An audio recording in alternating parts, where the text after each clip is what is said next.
Good day. In today's video, let us discuss the apocryphal story of the Buddha, Siddhartha Gautama, who was said to have once been sent to the realm of hell, an enlightened redeemer. And why? We all know Siddhartha Gautama as the founder of Buddhism, the awakened one, the enlightened one, the great prince of ancient India who was fated and destined to either become a great spiritual leader or a powerful ruler. But of course, we know that he became the spiritual leader. He who found the middle way of balance and the eightfold path of right speech, right thought, right action, through his Four Noble Truths, and taught us that the way to eliminate suffering was to free ourselves of desire, thus reaching enlightenment, or Nirvana, the extinguishment of flame on top of a candle.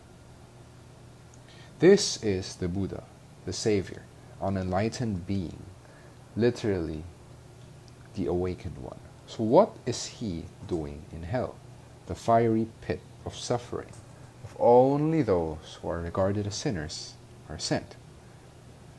What we must first understand is that this story is an apocryphal tale, and therefore exists not on a factual basis, but because of its moral and symbolic truths or archetypes that it imparts. So when we begin to see the Jungian perspective on this, we might remember Carl Jung's quote that no tree can reach heaven if its roots do not go down all the way to hell. So we might say that perhaps the Buddha is in hell to accept the reality of evil or the monstrosity within us, the capacity for destruction of darkness and abomination that we all have. And this, for Carl Jung, is the shadow that we must all accept. And this might be true because in Buddhist and Hindu symbolism, we can look at the lotus flower. In the images here, we can see various Hindu gods, Lakshmi and Ganesh, sitting atop this lotus flower. Because like the tree that reaches all the way down to hell, the lotus flower, as Carl Jung says, has always had an important mystical meaning. Its roots are down in the slime and mud at the bottom of the lake, and the flower unfolds on the surface of the water. This is very similar to the roots of a tree reaching down to hell before its branches can reach heaven, because in the same way, the beautiful flower is atop and blooming on the surface, while its murky roots are in the swamps and the dark depths that it usually inhabits. In the same way, these two similarities are going with the same vibe as Hermes Trismegistus saying of as above, so below. So in this alchemical quotation, in the original Arabic translated into vulgar Latin, quod est inferius est sicut quost et superius, is that what is in the infernal realms is the same as what is in the superior realms or above. It talks about the divine correspondence of things, and this is stated in the alchemical emerald tablet. And we can see here Hermes Trismegistus pointing above and below through his left and right hands, the correspondence of the sun and the moon, of heaven and hell. And this is also quite similar to Plato's quote in Critias, that every light casts a shadow. No matter how hard you fight the darkness, every light casts a shadow. And the closer you get to the light, the darker that shadow becomes. So these are all very interesting relations and connections, although we haven't even gotten to the story yet. So what is the story anyway, discussion aside? So the story is actually quite simple. The story says that the Buddha simply stayed in hell because he stated that, or rather he was sent to hell, because he said that even if he were sent to hell for helping others, for saving others, and he would be sent to hell for that, that even if the laws of karma were reversed, if good deeds were to send a person to hell, he would still do the good deeds, he would still do them. That even if he treated other individuals with compassion, with empathy, with spiritual guidance and good intentions and so on, he would rather be sent to hell than stop doing these good things. So he would be sent to the realm of hungry ghosts or other realms of hell and so forth. It doesn't matter. The point is that he would rather be sent to hell. So that's really it. It's actually quite a short, simple, succinct story, more of a thought experiment actually. But it has a lot of meaning, a lot of points to unpack here. So we can see that the story kind of twists the concept of logic around, the logic specifically of karma. Because we all know in Eastern traditions, the concept of karma, the intermediary of cause and effect, that if you do good stuff, good things happen to you, and when you do bad things, bad stuff happens to you. It's a law of karma. So the Buddha's point here is that even if they were reversed, he would still do them. He would still do good deeds. So it's a kind of anti-consequentialism, that it's not about the cause and effect. It's about doing good for its good's own sake. So it's kind of like a deontology, the German philosopher Immanuel Kant's deontology. Although it's not exactly like it. It's doing good for good's own sake. That to do good because it's good. It's a kind of intuitionism, you know, a kind of using your conscience and with right intentions, feeling that, oh, this is the good thing in this context and I will do it, regardless of the consequences. So it's a kind of anti-consequentialism. So the Buddha is doing this not for the fear of hell or for the reward of heaven. So it's kind of like a criticism on people who only do good because they want to go to heaven or they're afraid of hell, or people who avoid doing evil because they don't want to go to hell. So it's doing good not for the consequence of cause and effect or of reward and punishment, but simply because it's the right thing to do. So we see here that, yes, the Buddha would rather do the good thing, even if he were sent to hell, because to do the good thing is the right thing to do. That there's a virtue in doing good in itself. We might not understand why it's good, but it's our conscience, it's our intuition that's telling us that yes, it's the right thing to do, regardless of the cause and effect, regardless of the punishment or reward, but because it's the right thing to do. And that perhaps, maybe, there's a virtue to it, that we shouldn't be concerned about rewards and punishment, but that doing good in itself is what makes it worth it. Another extension of the story is that, okay, so the Buddha is in hell.